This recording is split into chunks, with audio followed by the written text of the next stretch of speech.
जय हिंद। तो जिसका सबको इंतजार था वो घड़ी आ ही गई है। यूपी पुलिस कांस्टेबल भर्ती 2025 की खबर आ चुकी है। तो चलिए इस भर्ती से जुड़ी हर छोटी बड़ी जानकारी को एक एक करके बिल्कुल विस्तार से समझते हैं। तो सबसे पहले सबसे बड़ी खबर, इस बार कुल पद कितने हैं? 32,679।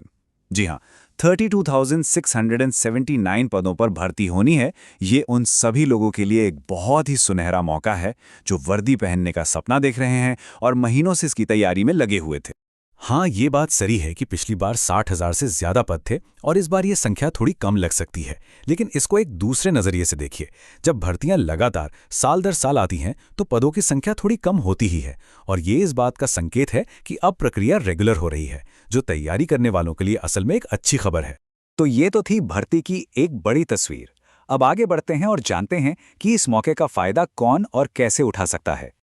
चलिए अब आते हैं सबसे जरूरी सवाल पर कि भाई आवेदन कर कौन सकता है। यहाँ हम योग्यता, जरूरी तारीखें और आवेदन शुल्क की बात करेंगे। एक एक डिटेल बहुत जरूरी है, तो ध्यान से सुनिएगा।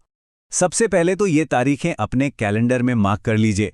आवेदन शुरू हो रहे हैं 31 दिसंबर 2025 से और चलेंगे 30 जनवरी 2026 तक।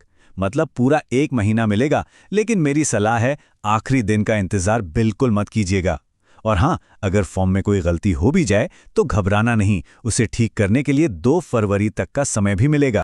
योग्यता की बात करें तो वो बहुत सीधी है, आपको बस 12वीं पास होना जरूरी है। अब आते हैं उम्र पर। पुरुषों के लिए ये 18 से 22 साल है और महिलाओं के लिए 18 से 25 साल। और एक बात का खास ध्यान रखना है, उम्र की गणना 1 जुलाई 2025 के हिसाब से की जाएगी। और ये एक बहुत बहुत ज़रूरी अपडेट है। पिछली भर्ती में कोविड की वजह से उम्र में जो छूट दी गई थी वो इस बार लागू नहीं होगी। जी हाँ, इस बार कोई छूट नहीं है। इसलिए फॉर्म भरने से पहले अपनी उम्र की गणना नोटिफिकेशन के अनुसार ध्यान से कर लें। तो ठीक है, फॉर्म भर दिया, अब आगे क्या? चलिए अब सिलेक्शन के पूरे सफर को समझते हैं।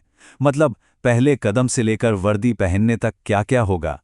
सिलेक्शन कुल 5 पड़ावों से होकर गुजरेगा। शुरुआत होगी वन टाइम रजिस्ट्रेशन यानी OTR और फॉर्म भरने से।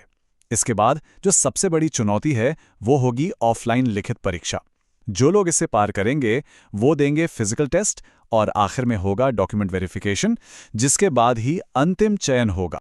लिखित परीक्षा ही असल में आपकी किस्मत तय करेगी। इसमें 4 सेक्शन होंगे: सामान्य ज्ञान, सामान्य हिंदी, मैथ्स और रीजनिंग। कुल 150 सवाल होंगे और हर सवाल 2 नंबर का होगा, यानी पूरा पेपर 300 अंकों का है। अब बात करते हैं उस एक बदलाव की जो इस साल का गेम चेंजर साबित होने वाला है। ये एक ऐसा अपडेट है जो आपकी पूरी की पूरी तैयारी की रणनीति को बदल कर रख सकता है। तो आखिर वो सबसे बड़ा बदलाव है क्या? एक ऐसा बदलाव जिसका सीधा असर कट ऑफ पर पड़ने वाला है। और वो बदलाव है, इस बार कोई नेगेटिव मार्किंग नहीं है। जी हाँ, बिल्कुल सही सुना। इसका मतलब साफ है, आपको पूरे 150 के 150 सवाल अटेम्प्ट करने हैं, एक भी छोड़ना नहीं है। गलत जवाब पर कोई नंबर नहीं कटेगा। ये वाकई एक बहुत बड़ा गेम चेंजर है। तो इस बदलाव का सीधा असर क्या होगा? जब नेगेटिव मार्किंग नहीं होती तो कट ऑफ सीधा आसमान छूती है। तो अपनी तैयारी का लेवल बहुत ऊपर ले जाना होगा, क्योंकि इस बार कट ऑफ पिछली बार से कहीं ज्यादा रहने वाली है। इसके लिए तैयार रहिए। लेकिन सिर्फ अच्छे नंबर लाना ही काफी नहीं है। अगली चुनौती है शारीरिक दमखम की, जिसे कई लोग अक्सर नजरअंदाज कर देते हैं। तो चलिए देखते हैं इस मैदान में आपको क्या साबित करना होगा।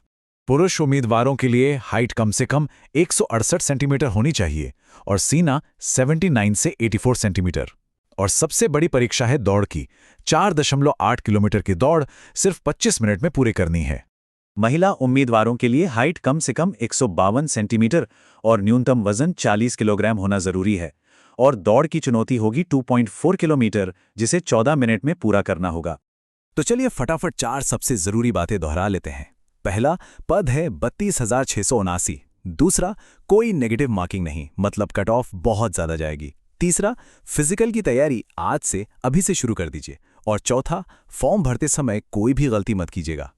याद रखिए, ये सिर्फ एक नौकरी नहीं बल्कि एक जिम्मेदारी और सम्मान का मौका है। रास्ता मुश्किल है, परीक्षा सिर्फ दिमाग की नहीं, शरीर की भी है। तो अब सवाल सिर्फ एक है, क्या आप इस चुनौती के लिए तैयार हैं?